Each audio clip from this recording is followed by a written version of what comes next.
২০১৩ সালের রানা প্লাজা ধস বাংলাদেশের ইতিহাসে এক ভয়াবহ মানবিক বিপর্যয়। সেই ধ্বংসস্তূপের নিচে টানা ৩ দিন আটকে থেকেও অলৌকিকভাবে বেঁচে ফিরেছিলেন নাসিমা আক্তার।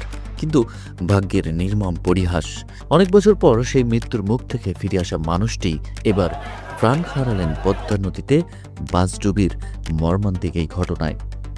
নাসিমার জীবনের গল্প ছিল এক অসাধারণ লড়াইয়ের প্রতীক। ধ্বংসস্তূপের অন্ধকারে ৩ দিন কাটিয়ে তিনি ফিরে এসেছিলেন নতুন জীবনের আশায়। তখন তাকে ঘিরেছিল দেশজুড়ে আবেগ, সহানুভূতি এবং বিস্ময়। অনেকেই তাকে মিরাকল সার্ভাইভার বলেও অভিহিত করেছিলেন। কিন্তু সম্প্রতি ঘটে যাওয়া পদ্মা নদীতে বাসডুবি ঘটনায় সেই নাসিমার জীবনই থেমে গেল চিরতরে। প্রত্যক্ষদর্শীদের বর্ণনা অনুযায়ী যাত্রী বোঝাই বাসটি নিয়ন্ত্রণ হারিয়ে নদীতে পড়ে যায় মুহূর্তেই। চারিদিকে ছড়িয়ে পড়ে চিৎকার, আতঙ্ক আর অসহায়তা।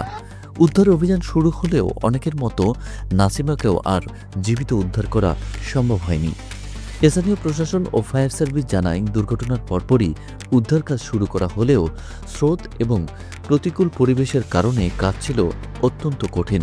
একে একে উদ্ধার করা হয় মরদেহ, আর তালিকায় উঠে আসে সেই পরিচিত নাম, নাসিমা আক্তার। এই ঘটনাকে কেন্দ্র করে নতুন করে সামনে এসেছে সড়ক ও নৌপথ নিরাপত্তা নিয়ে প্রশ্ন।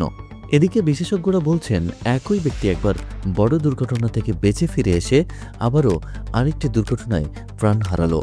এটি শুধু ব্যক্তিগত ট্র্যাজেডি নয়, বরং আমাদের সামগ্রিক নিরাপত্তা ব্যবস্থার দুর্বলতাও তুলে ধরে।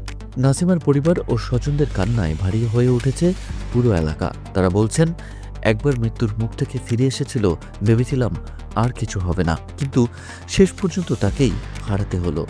এই ঘটনা আবারও মনে করিয়ে দেয় জীবন কতটা অনিশ্চিত এবং নিরাপত্তা ব্যবস্থার ঘাটতি কতটা ভয়াবহ হতে পারে। একদিকে রানা প্লাজার মতো শিল্প দুর্ঘটনা, অন্যদিকে সড়ক ও নৌ দুর্ঘটনা, সব মিলিয়ে সাধারণ মানুষের জীবনে ঝুঁকি যেন থেকেই যাচ্ছে। সংক্ষেপে, নাসিমা আক্তারের জীবন যেন এক ট্র্যাজেডির প্রতিচ্ছবি। একবার মৃত্যুকে হারিয়ে ফিরে আসা, আর শেষে আর এক দুর্ঘটনায় চিরতরে হারিয়ে যাওয়া। এই গল্প শুধু একজন মানুষের নয়, এটি আমাদের সমাজের নিরাপত্তা বাস্তবতার একটি কঠিন প্রতিফলন।